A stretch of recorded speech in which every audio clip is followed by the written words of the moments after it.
Hello students. तो अभी हम क्या देख रहे हैं? फ्रिक्शन देख रहे हैं। ठीक है, तो फ्रिक्शन में इसके पहले क्लास में हम लोगों ने पढ़ा था कि स्टैटिक फ्रिक्शन फ्रिक्शन क्या होता है, कितने टाइप्स के होते हैं। स्टैटिक फ्रिक्शन के बारे में हमने पढ़ा था। तो स्टैटिक फ्रिक्शन मैंने बताया था कि स्टैटिक फ्रिक्शन का काम क्या होता है। Static friction force always oppose the tendency of relative motion between two surfaces which are in contact. क्या चीज को अपोज करता है? टेंडेंसी ऑफ रिलेटिव मोशन को क्या करता है? अपोज करता है। ठीक है, उसके बाद हमने देखा था कि स्टैटिक फ्रिक्शन फोर्स जो होता है वो क्या होता है? एक्सटर्नल फोर्स के क्या होता है? इक्वल होता है। तब तक होता है जब तक कि ऑब्जेक्ट क्या हो? मूव करने को नहीं हो जाए, है ना। I mean just till block is just about to move.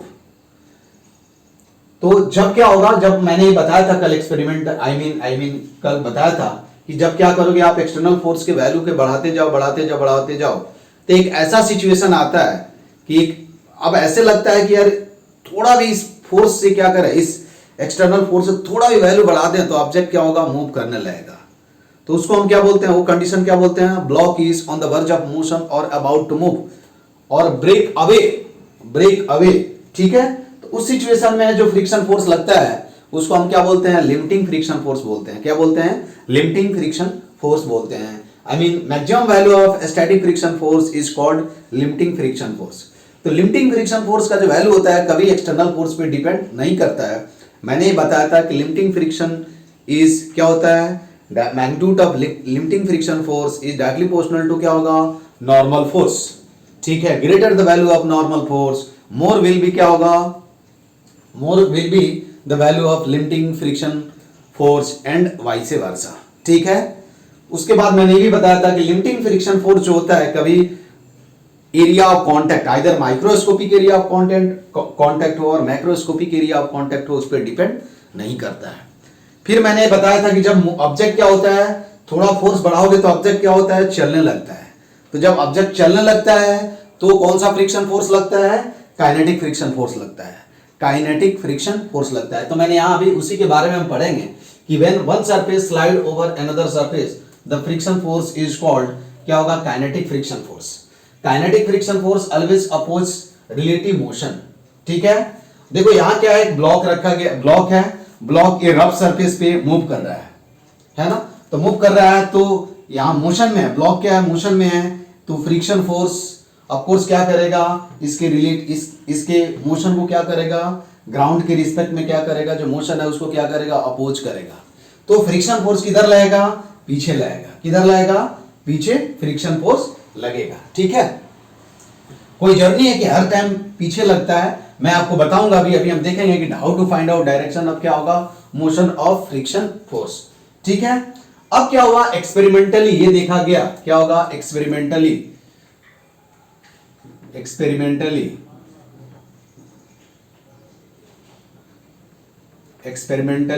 is observed that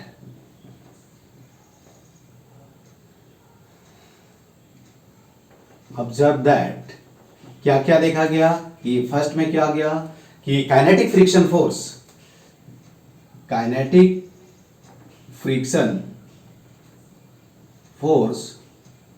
does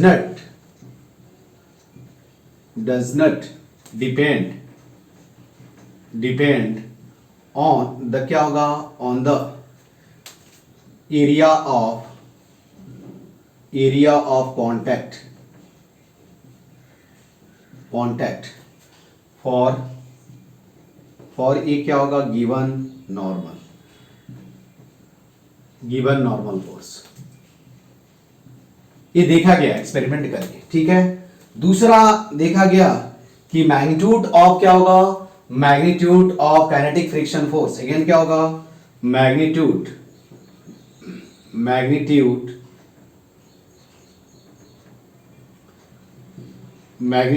of kinetic friction force is directly proportional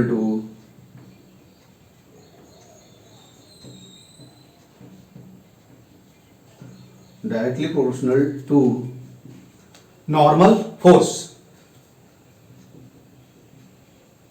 normal force that is क्या लिखेंगे, F K is directly proportional to क्या होगा, F के I mean magnitude मैं लिख रहा हूं, ठीक है।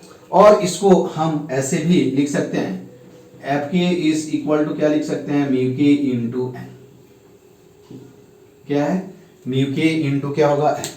अगेन दिस इज क्या होगा, normal force, normal force, this is nothing but the क्या होगा, coefficient, coefficient of kinetic friction, ठीक है।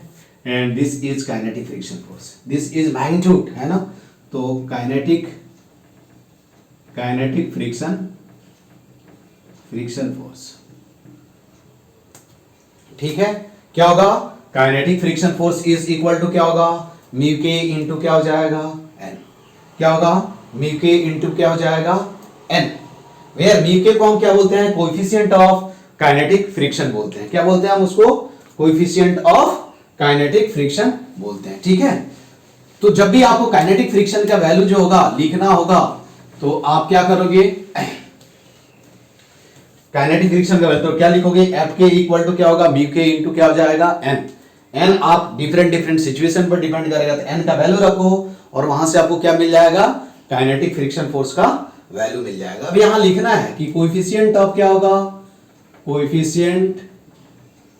Coefficient of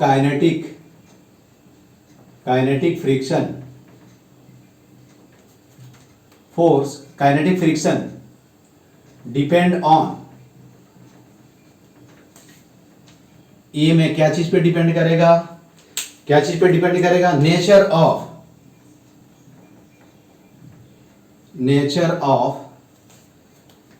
material, nature of material of surfaces which are in क्या होगा, विच आर इन क्या होगा, कांटेक्ट, ठीक है। क्या चीज पर डिपेंड करेगा, nature of material of surfaces which are in contact, ठीक है। उसके बाद ये फर्स्ट पॉइंट है। दूसरा पॉइंट क्या लिखना है कि म्यू के का जो वैल्यू होता है वो अगेन क्या होता है, लेस देन इक्वल टू क्या होता है, 1 होता है। उसके बाद ये भी देखा गया है एक्सपेरिमेंटली क्या देखा गया है कि कोएफिशिएंट ऑफ जो म्यूएस होता है, coefficient of static friction, it is क्या होगा, इट इज ऑब्जर्व दैट, ठीक है, म्यूएस का मतलब क्या होगा, coefficient of static friction is always greater than क्या होगा, coefficient of kinetic friction is always greater than क्या होता है, कोएफिशिएंट ऑफ रोलिंग फ्रिक्शन, ठीक है। क्या होगा, म्यू आर का मतलब क्या होगा, रोलिंग फ्रिक्शन, म्यू के का मतलब क्या हुआ, coefficient of kinetic friction, mu S का मतलब क्या हुआ, कोएफिशिएंट ऑफ स्टैटिक फ्रिक्शन, ठीक है। ये देखा गया है कि म्यू एस जो होता है ऑलवेज क्या होता है, म्यू के से क्या होता है, बड़ा होता है, म्यू के जो होता है वो म्यू आर से क्या होता है, बड़ा होता है, ठीक है। और ये भी कल बताया था, अगला पॉइंट ये भी कि एफ लिमिटिंग का जो वैल्यू होता है क्या होता है, F limiting is greater than equal to क्या होता है, एफ के। ये भी कल बताया था जब ग्राफ पढ़ा रहा था, ठीक है। क्या है, जब ग्राफ पढ़ा रहा था तो मैंने ये बताया था कि क्या होगा, F L is equal to क्या होगा, F L is always greater than क्या होगा, एफ के। और स्टैटिक फ्रिक्शन फोर्स जो का जो वैल्यू होगा वो क्या होगा। अब देखो काइनेटिक फ्रिक्शन फोर्स अगेन क्या चीज पे डिपेंड करेगा, क्या चीज पे डिपेंड करेगा, ऑब्जेक्ट के मोशन पे डिपेंड नहीं, नेचर पे डिपेंड नहीं करेगा, मोशन के नेचर पे डिपेंड नहीं करेगा, आई मीन एक्सटर्नल फोर्स पे डिपेंड नहीं करेगा कि ऑब्जेक्ट जो है कितना फास्ट मूव कर रहा है, कितना भी फास्ट मूव करे फॉर गिवन नॉर्मल जो होगा क्या होगा, फ्रिक्शन फोर्स का वैल्यू जो होगा वो क्या होगा, सेम हो जाएगा। जैसे सिंपल आप क्या करोगे, F K is equal to क्या लिखोगे, म्यू के इंटू क्या लिखोगे, एन लिखोगे, क्या लिखोगे, F K is equal to क्या लिखोगे, mu K into N.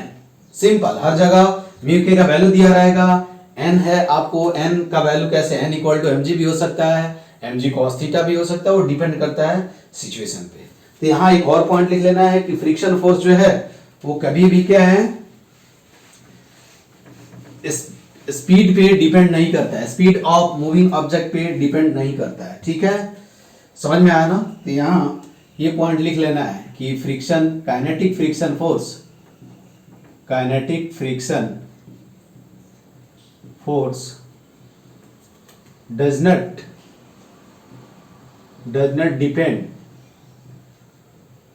Depend on the, क्या होगा, does not depend on the क्या होगा, किस पे डिपेंड नहीं करेगा, speeds by which one surface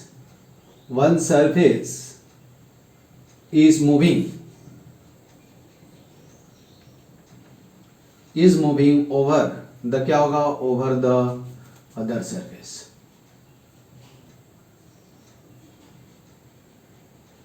ठीक है, ये आपको ध्यान में रखना है। अब आपको क्या करना है, फ्रिक्शन फोर्स को क्या करना है, फ्रिक्शन फोर्स को आपको यदि क्या करना है, फ्रिक्शन फोर्स को मिनिमाइज करना है तो आपको क्या करना पड़ेगा, सरफेस को स्मूथ करना पड़ेगा। आई मीन लुब्रिकेंट यूज करके हम क्या करते हैं, सरफेस को स्मूथ करते हैं। लेकिन ये भी देखा गया है कि ज्यादा यदि सरफेस स्मूथ हो जाए, है ना, तो फ्रिक्शन फोर्स का वैल्यू जो होता है वो क्या होता है, बढ़ जाता है। ये थोड़ा सोच करके बताना तुम लोग कि ऐसा क्यों होता है।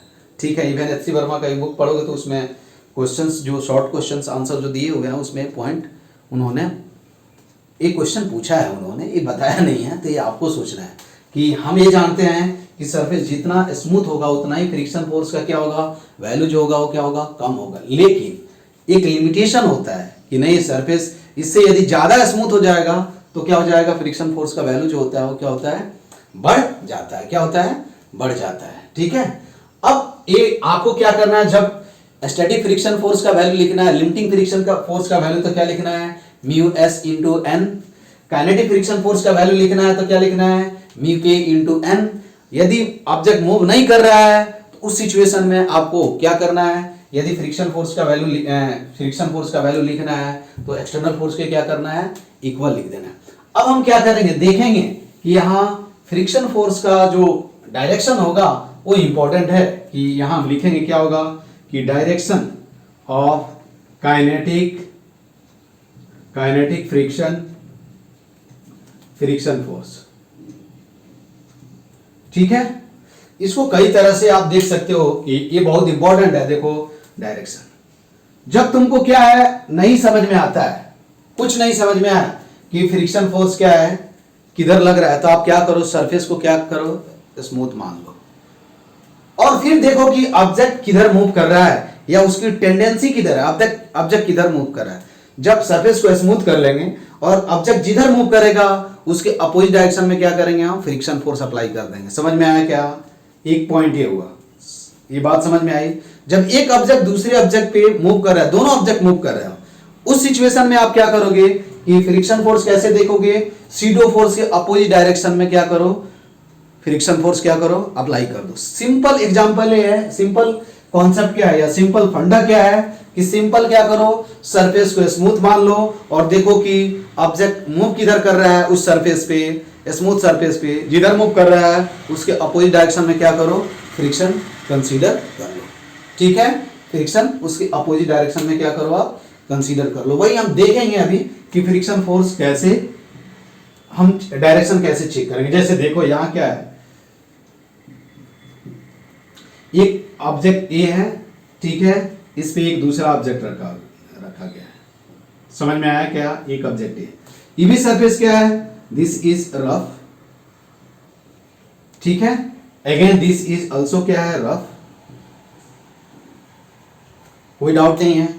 ये ब्लॉक जो है, ब्लॉक इसको ए मान लो और इसको क्या मान लो, बी। इधर ए जो है, ए किस वेलोसिटी से मूव कर रहा है, भी ए वेलोसिटी से, और इधर किस वेलोसिटी से मूव कर रहा है, भी वेलोसिटी से। ठीक है, ग्राउंड के रिस्पेक्ट मुझे बताना है कि फ्रिक्शन फोर्स, देखो दो फ्रिक्शन फोर्स लगेंगे यहां, ये ध्यान देना। एक तो यहां लगेंगे क्योंकि दोनों सरफेस क्या है, रफ है। ठीक है, क्या है, दोनों सरफेस क्या है, रफ है। अब जहां फ्रिक्शन फोर्स देखना है, सबसे पहले क्या करो कि सरफेस को क्या मान लो, स्मूथ कंसीडर कर लो।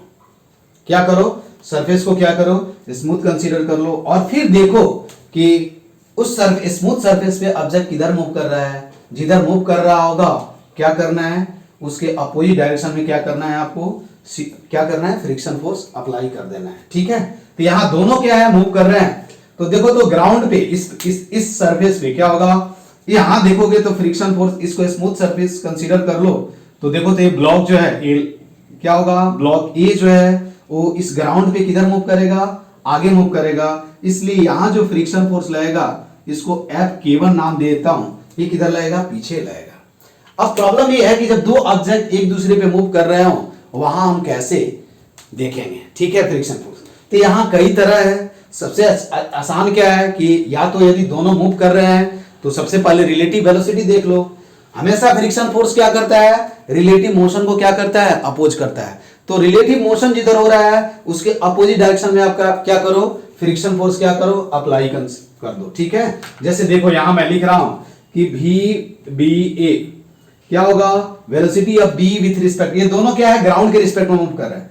तो VBA जो होगा वो क्या होगा, VB माइनस क्या हो जाएगा, VA हो जाएगा। समझ में आया ना। तो देखो यहां लिख सकते हैं VB इज इक्वल टू क्या होगा, VB माइनस VA। हमने स्केलर फॉर्म में लिख दिया। समझ में आया क्या। अब देखो क्या होगा, यदि B का वेलोसिटी क्या होगा, देखो ध्यान से, इफ क्या होगा, यहां लिख सकते हैं if VB is greater than क्या हो जाएगा, VA। ठीक है, तो B जो होगा A के रिस्पेक्ट में किधर मूव करेगा, हेंस क्या होगा, हेंस B ब्लॉक क्या होगा, ब्लॉक B विल मूव क्या होगा, मूव ऑन क्या होगा, on block A move right on क्या होगा, ऑन ब्लॉक ए पे वो किधर मूव करेगा। देखो यदि इसके रिस्पेक्ट में वेलोसिटी किधर हो जाएगा, पॉजिटिव आ जाए, इसका मतलब क्या है, ए इसके रिस्पेक्ट में किधर मूव कर रहा है, आगे मूव कर रहा है। इसलिए इस पे फ्रिक्शन फोर्स किधर लगेगा, क्या होगा, फ्रिक्शन फोर्स किधर लगेगा। देखो ध्यान से, ये बहुत समझना जरूरी है। ठीक है, तो हेंस क्या होगा, हेंस क्या होगा, हेंस फ्रिक्शन फोर्स ऑन क्या होगा, ऑन B विल क्या होगा, विल एक्ट बैकवर्ड डायरेक्शन। किधर लाएगा, बैकवर्ड डायरेक्शन, पीछे लगेगा। किधर लगेगा, फ्रिक्शन फोर्स किधर लगेगा, पीछे की तरफ लगेगा। समझ में आया क्या। अब देखो यहां समझ में आया, तो यहां हम यदि इसका फ्री बॉडी डायग्राम ड्रॉ करें, अब इसका FBD ड्रॉ कर ले। ठीक है, तो ये ब्लॉक क्या हो गया तुम्हारा, B। ठीक है, इस पे एक तो नॉर्मल फोर्स लगेगा, NB मैं लिख देता हूं, इसका क्या लगेगा, MBG लगेगा। ठीक है, इधर फ्रिक्शन फोर्स मैं किधर दिखाऊंगा, देखो VAB यहां क्या है, VBA किधर है, पॉजिटिव है। आई मीन B के रिस्पेक्ट में, A के रिस्पेक्ट में किधर मूव कर रहा है, outward, sorry right direction. Then friction force किधर लगेगा, Fk2, ये किधर लगेगा, इस पीछे लगेगा। समझ में आया ना, इधर मूव कर रहा होगा, फ्रिक्शन फोर्स क्या होगा, पीछे लगेगा। दूसरा देखो यहां, अब ये तो फर्स्ट हुआ। अब आपसे पूछा जाए कि नहीं फ्रिक्शन फोर्स इस पे किधर लगता है, तो देखो FBD ऑफ ए लिख लेना, FBD of B। Eight the same time इस केस में FBD ऑफ क्या हो जाएगा, A की क्या होगा, देखो तो A होगा। इस पे एक तो NB लगेगा यार इधर, एक इसका नॉर्मल रिएक्शन ग्राउंड के द्वारा A यहां से नॉर्मल रिएक्शन लगेगा MA, एक इसका क्या होगा, MG लगेगा, MAG। ठीक है, समझ में आया। एक ग्राउंड के द्वारा फ्रिक्शन फोर्स किधर लगेगा, इधर लगेगा, Fk1। और देखो ये सरफेस इस पे फ्रिक्शन फोर्स किधर लगा रहा है, पीछे लगा रहा है। तो ये वाला सरफेस इस पे friction force by Newton third law किधर लगाएगा, आगे। तो एक फ्रिक्शन फोर्स क्या हो जाएगा, ये हो जाएगा तुम्हारा Fk2। एक कब का सीन है, जब क्या हुआ, if VB is greater than क्या हो गया, VA हो गया।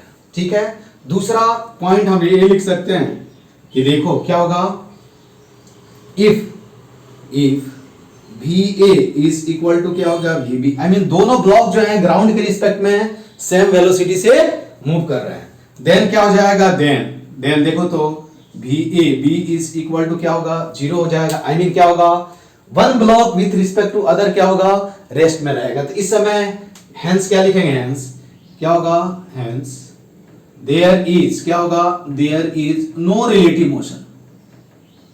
अरे कोई रिलेटिव मोशन हो रहा है, there is no relative motion. Motion क्या होगा, बिटवीन क्या होगा, ए एंड क्या होगा, A and B. I mean block A and B. Hence क्या लिखेंगे, इन दोनों के बीच जो फ्रिक्शन फोर्स लगेगा वो क्या हो जाएगा, 0 हो जाएगा। क्या हो जाएगा, 0 हो जाएगा। समझ में आया ना, क्या हो जाएगा, फ्रिक्शन फोर्स जो होगा, hence there is no friction relative motion between A and B. Hence क्या होगा, Fk2 इज इक्वल टू क्या हो जाएगा, 0 हो जाएगा। समझ में आई बात, क्या होगा, काइनेटिक फ्रिक्शन का जो वैल्यू हो जाएगा वो क्या हो जाएगा, 0 हो जाएगा। अब ये भी पूछना है क्या कि इनके बीच फ्रिक्शन फोर्स लगेगा या नहीं लगेगा, ये भी पूछा जा सकता है ना तुमसे कि रिलेटिव मोशन नहीं हो रहा है लेकिन टेंडेंसी तो हो रहा होगा यार, है ना। इस सिचुएशन में क्या होगा, काइनेटिक फ्रिक्शन फोर्स क्या हो जाएगा, 0 हो जाएगा। इसका मतलब ये नहीं है कि इनके बीच फ्रिक्शन फोर्स नहीं लग रहा होगा। कौन सा फ्रिक्शन फोर्स लग रहा होगा, स्टैटिक फ्रिक्शन फोर्स लग रहा होगा। समझ में आई बात। तो लेकिन हम काइनेटिक फ्रिक्शन की बात कर रहे हैं, इसलिए अभी हम उसके बारे में नहीं सोचेंगे। लेकिन अगेन इस केस में भी आपसे कोई पूछे कि यहां फ्रिक्शन फोर्स किधर लग रहा है, तो अगेन जो होगा बिटवीन ब्लॉक एंड ए जो होगा वो क्या होगा, फ्रिक्शन फोर्स किधर लगेगा, ब्लॉक ए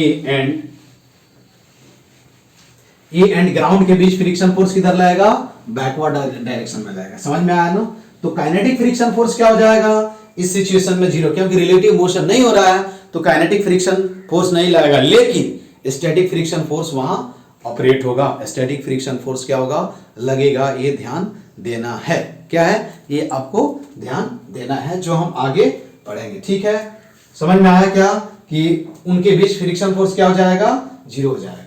now third case, third point क्या है, देखो ध्यान से कि इफ क्या हो जाएगा, इफ VB माइनस क्या हो जाए, minus VA is less then क्या हो जाए, 0 हो जाए, देन क्या होगा, देन ब्लॉक B विल क्या होगा, विल मूव इन क्या होगा, इन बैकवर्ड डायरेक्शन। क्या होगा, ओवर क्या होगा, ओवर ब्लॉक ए। अरे ए के रिस्पेक्ट में किधर मूव करेगा, पीछे मूव करेगा। हेंस क्या होगा, हेंस फ्रिक्शन फोर्स बिटवीन क्या होगा, बिटवीन ए एंड क्या होगा, A and B. Hence friction force on, simple लिखेंगे ऑन क्या होगा, ब्लॉक बी विल किधर लगेगा, will act in forward direction.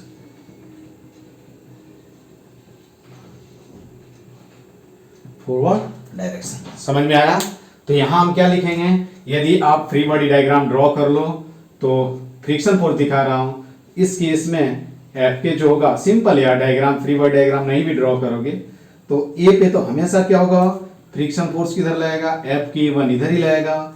B पे जो होगा फ्रिक्शन फोर्स, इस पे बी पे हम यदि दिखाएं, ये क्या है, VB है, और ये क्या हो गया तुम्हारा, VA हो गया।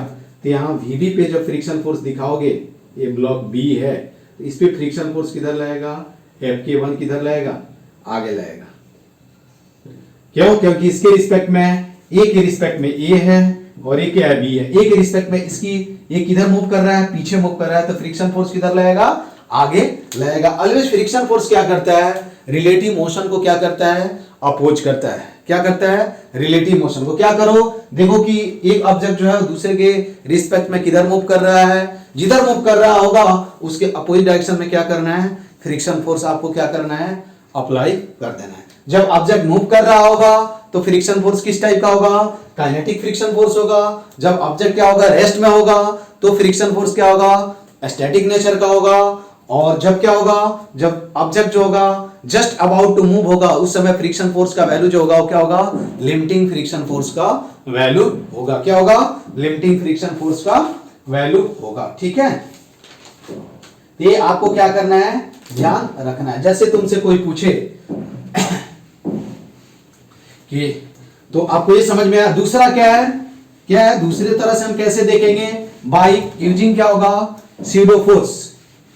स्यूडो फोर्स से क्या करो देख लो तुम कि ऑब्जेक्ट किधर मूव कर रहा है। ठीक है, जैसे सिंपल तुमसे ये पूछा जाए, देखो यहां ध्यान से कि यहां क्या है? ऑब्जेक्ट क्या है? मूव कर रहा है। यहां मान लो कि कोई ऑब्जेक्ट है जो हमने क्या किया, इसका मास क्या है? 5 kg है, 5 kg है, और यहां हमने क्या किया? फोर्स 100 न्यूटन क्या किया? अप्लाई कर दिया। ठीक है, सरफेस कैसा है? रफ है। ठीक है, समझ में आया ना? क्या है? रफ दिया हुआ है। ठीक है, और ये दिया हुआ है कि क्या होगा? रफ दिया हुआ है। ऑब्जेक्ट क्या है? मूव कर रहा है। क्या है? ऑब्जेक्ट मूव कर रहा है। चलो यहां जो वैल्यू दिया हुआ है क्या है? Mu K is equal to 0.4 मान लो। ठीक है, क्या है? Mu K is 0.4 and object is moving. Then find क्या होगा? Find acceleration. क्या होगा? एक्सेलरेशन ऑफ क्या होगा? Block as shown in the figure. Shown in the क्या होगा? In the figure. ये समझना है तुमको। ठीक है, अब देखो सबसे पहला काम क्या होना चाहिए कि आपको क्या करना है? फ्री बॉडी डायग्राम ड्रॉ कर लेना है। फ्री बॉडी डायग्राम ड्रॉ करने आना चाहिए और उसमें एक एक्स्ट्रा फोर्स। अब देखो क्या होगा, यहां एक तो mg लगेगा, mg। ठीक है, एक नॉर्मल रिएक्शन लगेगा। ये ऑब्जेक्ट किधर मूव कर रहा है? राइट। कितने एक्सटर्नल फोर्स क्या लग रहा है? 100 न्यूटन। और ऑब्जेक्ट मूव कर रहा है तो देखो तो इस सरफेस पे ग्राउंड पे किधर मूव कर रहा है? राइट मूव कर रहा है। तो फ्रिक्शन फोर्स किधर लगेगा? लेफ्ट। और फ्रिक्शन फोर्स का नेचर क्या होगा? काइनेटिक फ्रिक्शन होगा। तो ये क्या हो जाएगा? एफ के। और ऑब्जेक्ट इधर क्या हो रहा है? एक्सेलरेट हो रहा है इस एक्सेलरेशन से। तो हम क्या बोल सकते हैं कि total force in rightward direction must be equal to क्या होगा? Mass into acceleration. तो हम क्या लिख सकते हैं यहाँ? 100 न्यूटन माइनस या simple 100 minus F K is equal to क्या होगा? M A. ठीक है, अब अपने को एफ के निकालना है। एफ के कैसे निकालेंगे यार? देखो तो इस डायरेक्शन में कोई मोशन नहीं हो रहा था। एन इज इक्वल टू क्या होगा? M G. और F K is equal to क्या होता है? म्यू के इंटू एन, यही होता है ना। तो 100 माइनस क्या होगा? म्यू के इंटू क्या हो जाएगा? एन इज इक्वल टू क्या होगा? एम। ठीक है, क्या हो जाएगा? 100 minus mu K into N is equal to क्या है? होगा एम ए। यहां से लिख सकते हैं 100 minus M G is equal to क्या होगा? M G mu K is equal to क्या होगा? M A.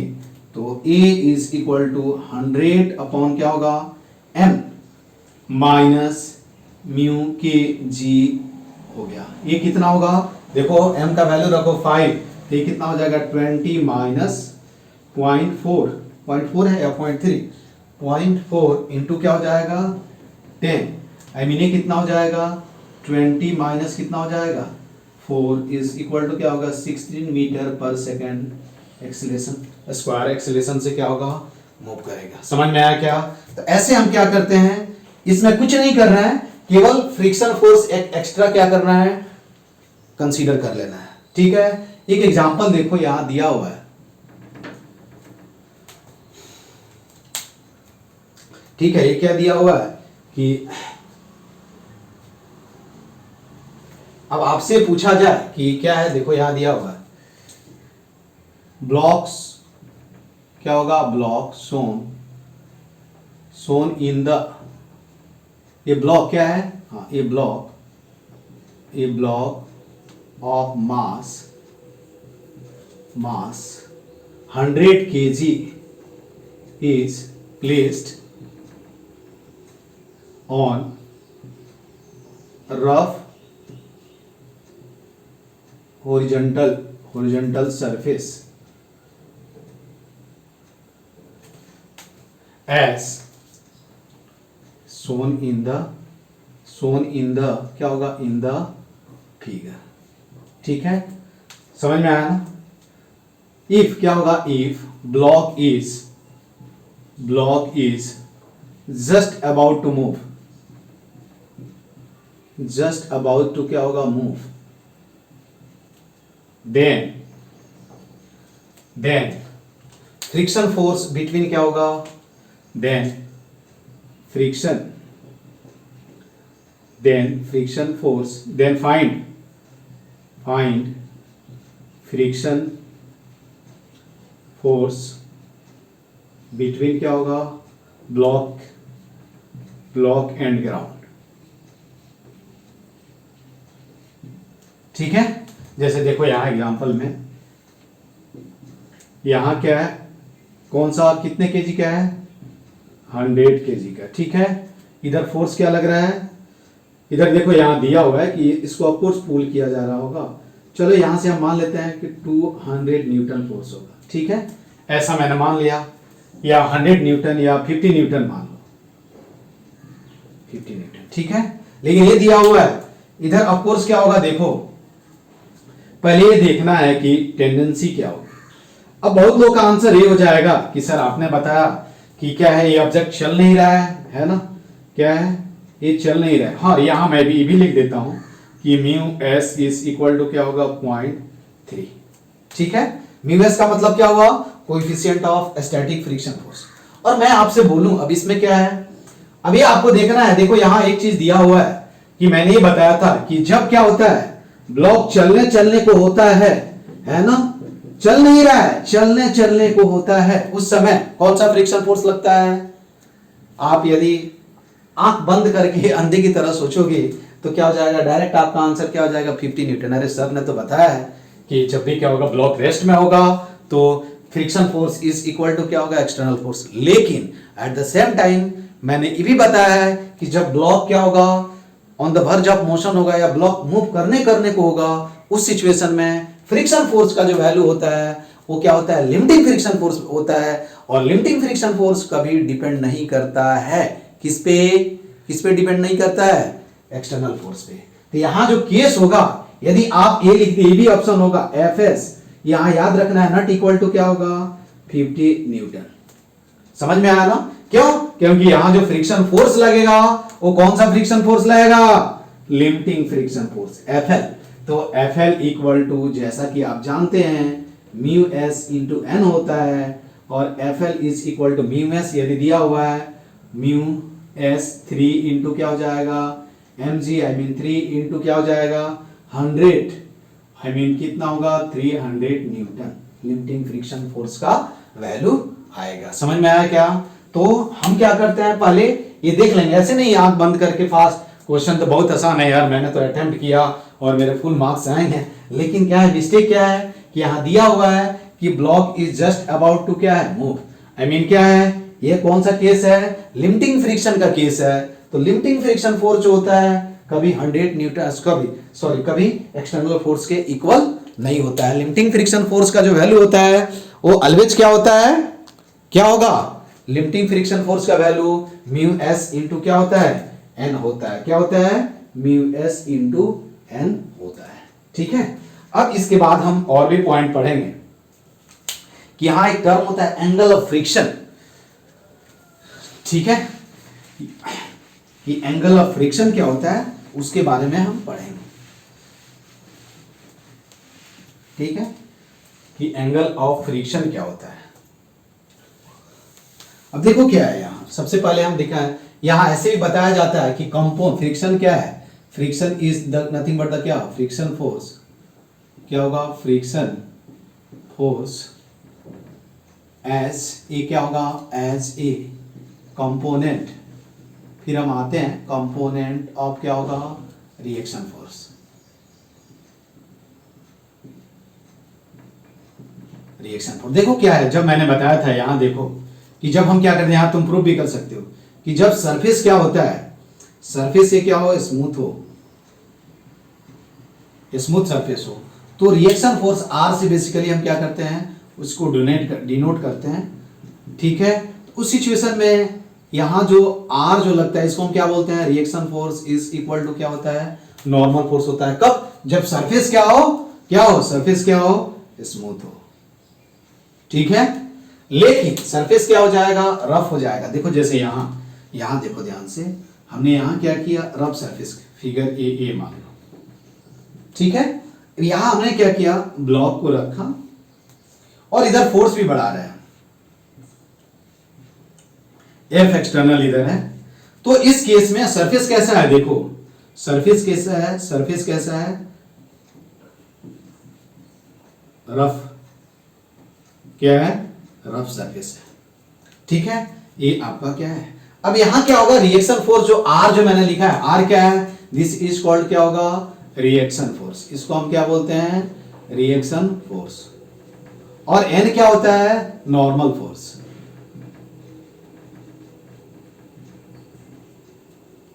ठीक है। आप इसको लिखोगे भी है ना, तो इसकी ये देखो, ये तभी होगा, ऐसे नहीं है कि रफ सरफेस पे भी रख दो तो रिएक्शन फोर्स क्या हो जाएगा, इधर हो जाएगा, नहीं, रफ सरफेस पे भी।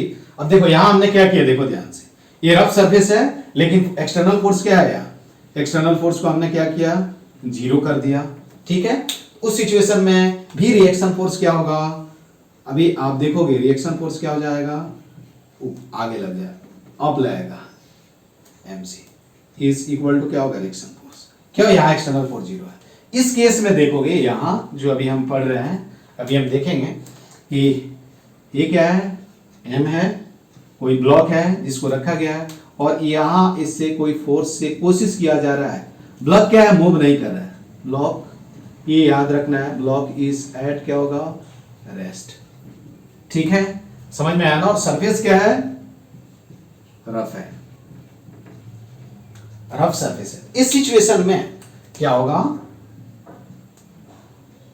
फ्रिक्शन फोर्स का जो वैल्यू होगा, अब देखो हाँ उसमें क्या होगा, रिएक्शन फोर्स जिसको आर जो बोल रहे हैं, वो रिएक्शन फोर्स क्या होगा, ऐसे नहीं लगेगा, रिएक्शन फोर्स क्या होगा, ऐसे लगता है, ठीक है, इधर लगता है, क्या होगा, इधर लगेगा। अब ये एंगल क्या हो जाएगा, देखो ध्यान से, ये एंगल क्या हो जाएगा, थीटा हो जाए, ठीक है।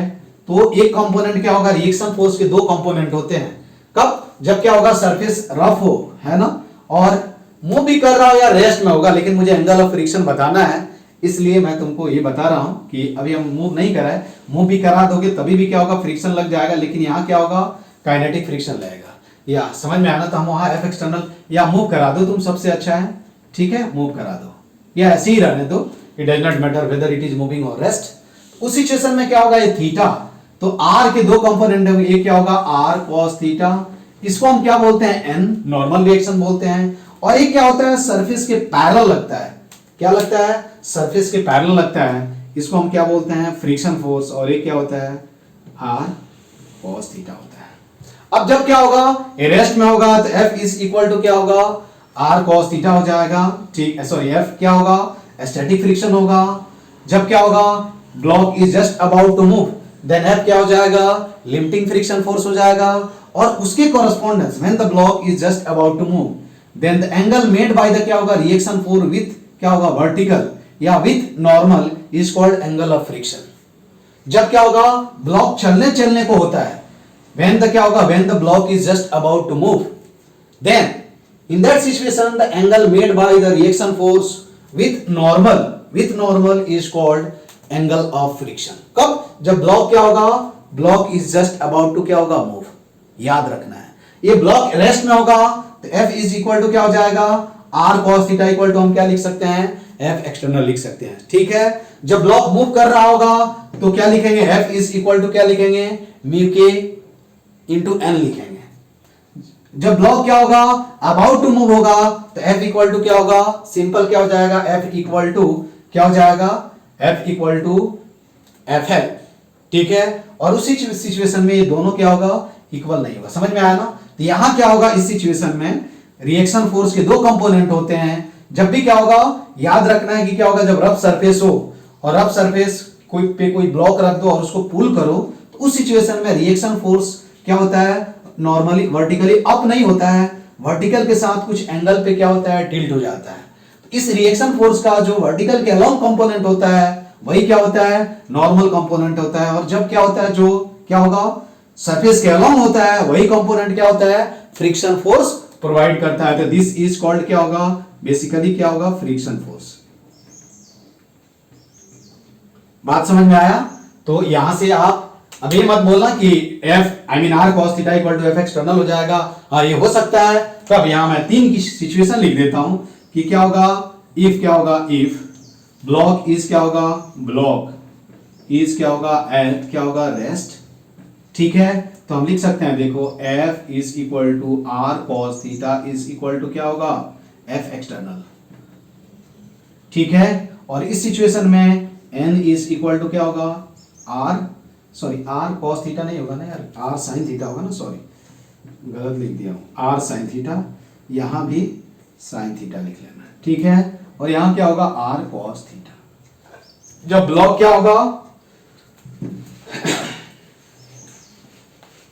देखो क्या होगा, जब ब्लॉक क्या हो जाएगा, ब्लॉक इज क्या होगा, इफ क्या होगा, block is just about to क्या होगा, अबाउट टू क्या हो जाएगा, मूव, देन क्या होगा, देन इस सिचुएशन में समझ में आया ना, देन थीटा इज कॉल्ड क्या होगा, देन थीटा इज कॉल्ड क्या होगा, एंगल ऑफ क्या बोलते हैं, फ्रिक्शन। और थीटा को हम क्या चीज से लिखेंगे, थीटा इज इक्वल टू क्या हो जाएगा, लैम्डा। समझ में आया क्या, कि जब क्या होगा, if block is just about to move then theta is called angle of friction. Angle of friction का डेफिनेशन अब तुम खुद से लिख लेना कि क्या होगा, when the block is just about to move then the angle made by the क्या होगा, reaction force with vertical is called angle of friction. इस सिचुएशन में क्या हो जाएगा, देखो यहां क्या हो जाएगा, r cos theta is equal to क्या हो जाएगा, n, और f l is equal to क्या हो जाएगा, r क्या हो जाएगा, r क्या हो जाएगा, sin थीटा, और fl को क्या लिख सकते हैं, म्यू s इंटू क्या लिख सकते हैं, n is equal to r sin theta. और n को यहां क्या लिख सकते हो, देखो n r cos थीटा को, इसको क्या लिख सकते हो, mg भी लिख सकते हो ना यार, इसका मास, क्योंकि mg इधर लगेगा ना, mg, तो mu s n r cos theta. यहां से तुम क्या करो, दोनों को स्क्वायर करके क्या करो, तुम ऐड कर दो। देखो ये फर्स्ट इक्वेशन है, ये क्या है, सेकंड है, तो तुमको मालूम चल जाएगा कि r इज इक्वल टू क्या हो जाएगा, अरे बताओ, r इज इक्वल टू, देखो ध्यान से, ये क्या हो रहा है, r इज इक्वल टू क्या हो जाएगा, 1 plus mu s square into क्या हो जाएगा, n, और r इज इक्वल टू क्या हो जाएगा, 1 plus mu s square into क्या हो जाएगा, mg, सिंपल लिखो ना, mg इंटू क्या हो जाएगा, 1 प्लस क्या हो जाएगा, म्यू s स्क्वायर। तो r का जो होगा ये क्या हो जाएगा, तुम्हारा मैक्सिमम वैल्यू होगा। क्यों r का मैक्सिमम वैल्यू इसलिए होगा, क्यों होगा, क्योंकि f का इसका जो fk का वैल्यू जो होता है वो क्या होता है, fs से क्या होता है, कम होता है, fl से क्या होगा, कम होगा। तो ये तुम्हारा क्या होगा, r का जो वैल्यू होगा, ये भी कभी कभी पूछा जाता है, तो देख लो यहां, ये समझ में आया ना कि एंगल ऑफ फ्रिक्शन का। तो यहां क्या होगा, r जो वैल्यू होगा, r is less than equal to क्या होगा, mg इंटू क्या हो जाएगा, 1 प्लस क्या हो जाएगा, म्यू s स्क्वायर, और ग्रेटर देन इक्वल टू क्या हो जाएगा, 0 हो सकता है क्या, अरे r 0 कभी होगा क्या, नहीं होगा ना यार। ठीक है, मैक्सिमम वैल्यू इतना ही होगा। समझ में आया क्या? अब दोनों को क्या करो, डिवाइड कर दो, दोनों को डिवाइड कर दो, तो वहां से तुमको मालूम चलेगा। हाँ, यहाँ tan theta is equal to lambda लिख लेना चाहिए, हमने लैम्डा यूज किया है ना, लैम्डा है ना।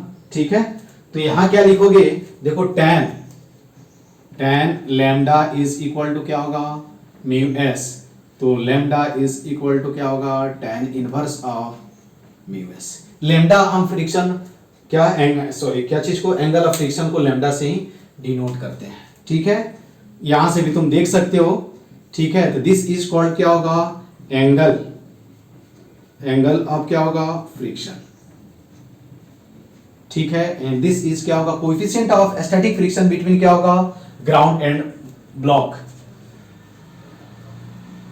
कोएफिशिएंट ऑफ क्या होगा, स्टैटिक फ्रिक्शन बिटवीन क्या होगा, ग्राउंड एंड क्या हो जाएगा, एंड ब्लॉक।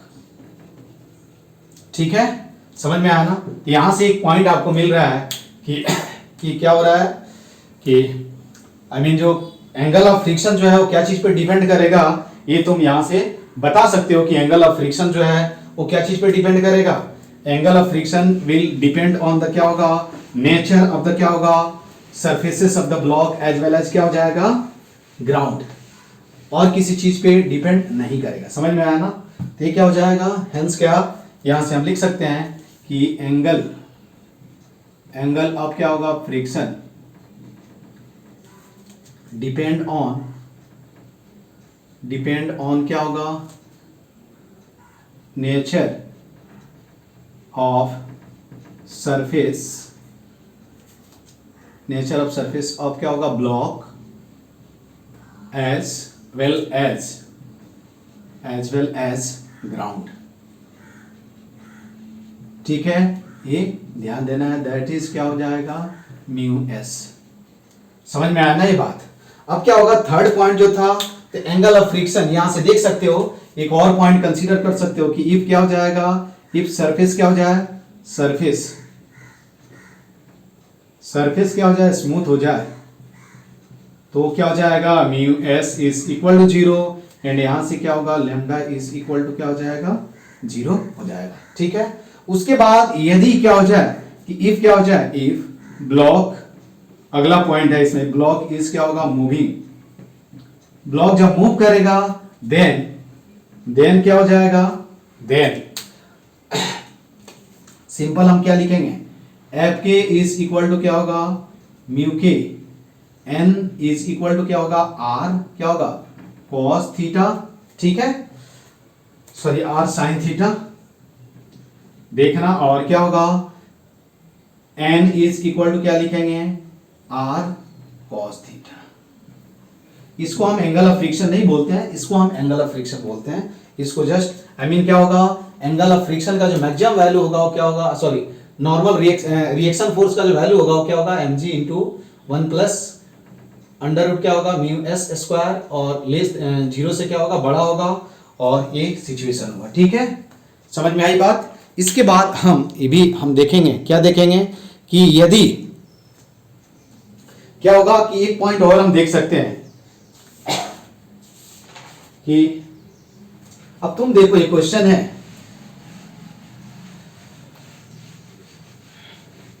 कि यहां ये दिया हुआ है, समझ में आना, एंगल ऑफ फ्रिक्शन क्या हुआ। चलो एंगल ऑफ रिपोज भी बता देता हूं, उसके बाद हम कल से ये न्यूमेरिकल देखेंगे। ठीक है, कि एक पॉइंट यहां होता है angle of repose, angle of क्या होगा, रिपोज। ठीक है, तो इसको हम क्या लिख रहे हैं, थीटा आर, उसको थीटा एफ भी लिख सकते थे। ठीक है, अब एंगल ऑफ रिपोज क्या है, देखो ध्यान से,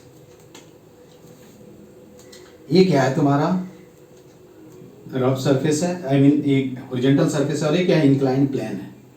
क्या होगा, इंक्लाइन प्लेन। ठीक है, ये इंक्लाइन प्लेन है, ये भी क्या है, रफ है,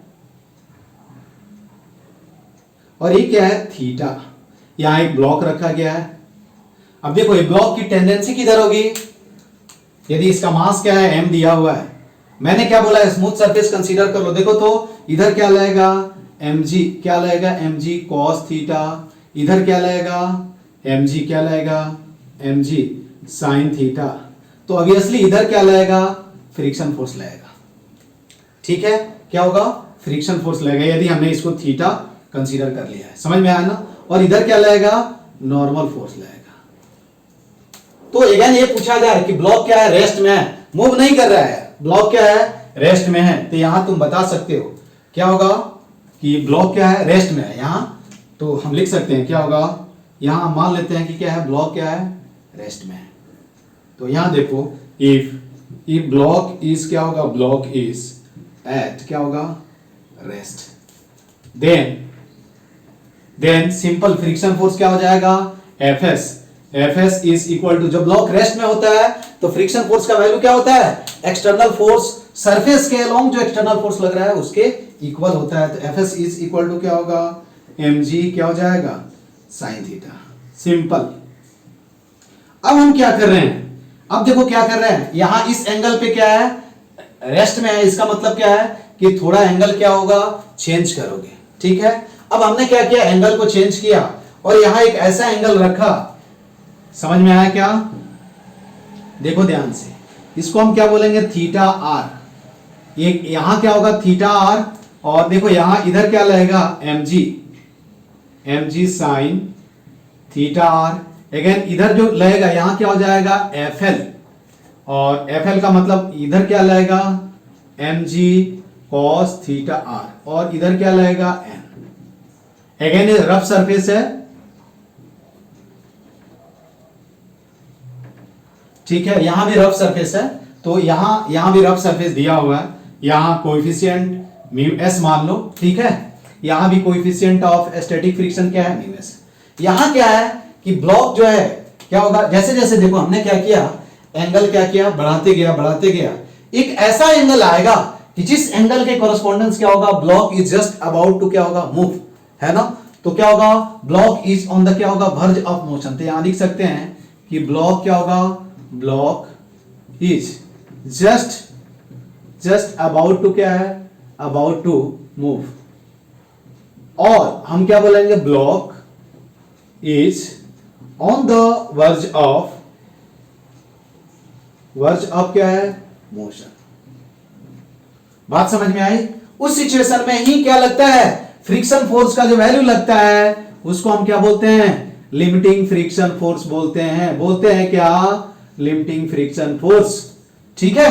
तो अब क्या है, अब ये मूव नहीं कर रहा है, ये रुका हुआ है, तो क्या लिख सकते हैं, mg sine theta R is equal to क्या लिख सकते हैं, अब fl गलती से मत लिख देना यार, नहीं तो गलत हो जाएगा, ठीक है। mg sine theta is equal to not equal to क्या होगा, fl, समझ में आया। अब हम क्या लिखेंगे, fl इज इक्वल टू क्या लिखते हैं, देखो तो n, ठीक है, क्या हो जाएगा, mg sine theta is equal to क्या हो जाएगा, fl हो जाएगा, ठीक है।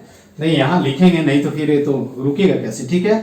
तो mg sine theta r is equal to क्या लिखेंगे, fl, समझ में आया ना। और mg, आप बोलोगे सर आपने तो बोला कि ये क्या होगा, कि जब क्या होगा, on the verge of motion होगा उस सिचुएशन, लेकिन जब क्या करोगे, वैल्यू रखोगे तो यही रिलेशन आएगा, ठीक है। तो mg साइन थीटा, जब थीटा r रखोगे तो fl जो होगा, ये जो टोटल वैल्यू आ जाएगा वो क्या चीज के रिस्पेक्ट में आ जाएगा, म्यू एन mg के टर्म में आता है, ठीक है। तो टेंशन मत लो, mg sine theta is equal to क्या हो जाएगा, म्यू एस इंटू क्या होगा, n, और यहां n इक्वल टू क्या हो जाएगा, देखो n is equal to mg cos theta r, value रख दो, तो mg sine theta r is equal to क्या होगा, mu S mg cos theta r, mg से mg कैंसिल हो गया, तो देखो sine theta r is equal to क्या होगा, म्यू एस क्या होगा, cos थीटा r, यहां से क्या मिल गया, tan theta r is equal to क्या होगा, म्यू एस। समझ में आया क्या, ये इंपॉर्टेंट है। थीटा r क्या है, दिस इज कॉल्ड क्या, एंगल ऑफ रिपोज, इसको क्या बोलते हैं, this is called angle of repose, याद रखना। तो theta r is equal to क्या होगा, tan इनवर्स ऑफ क्या होगा, म्यू एस, क्या होगा, म्यू एस, आई मीन क्या होगा, एंगल ऑफ रिपोज। समझ में आया कि एंगल ऑफ रिपोज क्या का मतलब क्या हुआ, एंगल ऑफ इंक्लाइनेशन। अब देखो क्या है, एंगल ऑफ रिपोज इस ऑब्जेक्ट के मास पे डिपेंड नहीं करता है, इसलिए मत सोचना यहां सर आपने 5 kg का ब्लॉक रख दिया तो एंगल ऑफ रिपोज ये आ रहा है, 10 kg का ब्लॉक रख देंगे तो एंगल ऑफ रिपोज कितना होगा, नहीं, angle of repose does not depend on the mass of the object that has been placed on the inclined surface. Angle of repose का मतलब समझ में आया कि the angle of inclination of the rough plane corresponding to which if any object is placed on this rough inclined plane then that object will be just about to क्या होगा move, और on the verge of क्या होगा, on the verge of क्या होगा motion. I mean कोई भी object यहां रखोगे तो क्या होगा, चलने को हो जाएगा, और जस्ट क्या होगा, मूव करने को होगा। समझ में आया ना? तो उसके कॉरेस्पॉन्डेंट जो इंक्लाइनेशन होता है इंक्लाइन प्लेन का, उसी को क्या बोलते हैं हम, एंगल ऑफ क्या बोलते हैं, एंगल ऑफ क्या बोलते हैं, एंगल ऑफ क्या बोलेंगे बताओ, एंगल ऑफ रिपोज बोलते हैं। अब इफ क्या होगा, कोई भी ऑब्जेक्ट यदि क्या होगा, if angle of inclination of the plane is greater than क्या होगा, एंगल ऑफ रिपोज, तो क्या हो जाएगा, अरे यार इसके कॉरेस्पॉन्डेंस क्या है, ये जस्ट मूव करने को है, थोड़ा सा बढ़ा देंगे तो क्या हो जाएगा यार, ये मूव कर जाएगा। ठीक है, तो यहां से 2-3 पॉइंट लिख लेते हैं और फिर हम न्यूमेरिकल देखेंगे इस पे, आज तो नहीं। तो देखो ध्यान से, यहां 2-3 पॉइंट हम लिखते हैं। क्या लिख रहे हैं कि अब यहां ये भी देखना है कि यदि सरफेस स्मूथ हो जाएगा तो एंगल ऑफ रिपोज का वैल्यू क्या हो जाएगा, 0 हो जाएगा। तो यहां एक पॉइंट लिख लो, क्या लिखोगे कि angle of repose, I mean लिख देते हैं कि थीटा आर क्या होगा, डिपेंड ऑन द क्या होगा, on the nature of rough incline plane, nature of surface of क्या होगा, incline plane, as well as, ठीक है, as well as nature of क्या होगा, नेचर ऑफ सरफेस ऑफ क्या होगा, सरफेस ऑफ ब्लॉक। ठीक है, समझ में आया ना? उसके बाद देखेंगे कि क्या होगा, if the nature of surface of block and क्या होगा इसमें। अब देखो क्या होगा, तो हम बोल सकते हैं कि इन दोनों का नेचर यदि क्या हो जाए, देखो थीटा आर और लैम्डा क्या हो जाएगा, सेम हो जाएगा। उसके लिए क्या कंडीशन होगा बता सकते हो तुम लोग, क्या हो जाएगा, एंगल ऑफ, अब देखिए क्या होगा कि इफ क्या होगा, इफ नेचर ऑफ क्या हो जाए, नेचर ऑफ रफ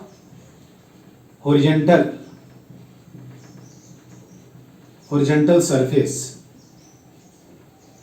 एंड क्या हो जाए, and if nature of rough horizontal surface and nature of rough incline surface, rough क्या होगा,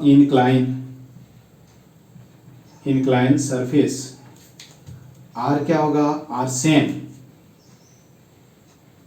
देन क्या हो जाएगा, then lambda is equal to क्या होगा, थीटा आर, याद रखना है। एंगल ऑफ फ्रिक्शन और एंगल ऑफ रिपोज क्या हो जाएगा, सेम हो जाएगा। ठीक है, दिस इज क्या होगा, एंगल ऑफ क्या हुआ, एंगल ऑफ फ्रिक्शन, ठीक है, and this is angle of क्या हुआ, एंगल ऑफ रिपोज। ठीक है, इफ उसके बाद हम लिख सकते हैं क्या होगा, if theta is greater than क्या होगा, theta R, I mean theta का मतलब क्या होगा, angle of inclination of plane जो होगा वो क्या होगा, एंगल ऑफ रिपोज से क्या होगा, बड़ा होगा। देन क्या होगा, देन ब्लॉक विल स्लाइड क्या होगा, विल स्लाइड डाउनवर्ड।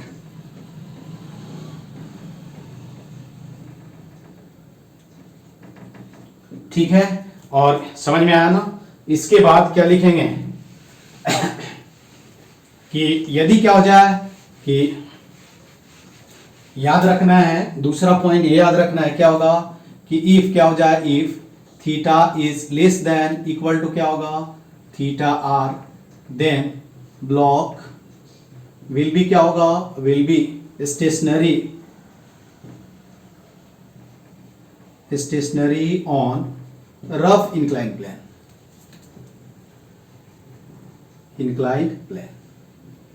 समझ में आया ना? थीटा क्या है, थीटा इज द क्या होगा, एंगल ऑफ इंक्लाइनेशन या इंक्लिनेशन ऑफ क्या होगा, इंक्लिनेशन ऑफ प्लेन, ये याद रखना, इंक्लिनेशन ऑफ इंक्लाइन प्लेन। ठीक है, तो ये रहा एंगल ऑफ रिपोज के बारे में। इसके बाद हम क्या करेंगे, न्यूमेरिकल्स करेंगे इस पे, और ये बहुत सारे न्यूमेरिकल्स अभी करने हैं।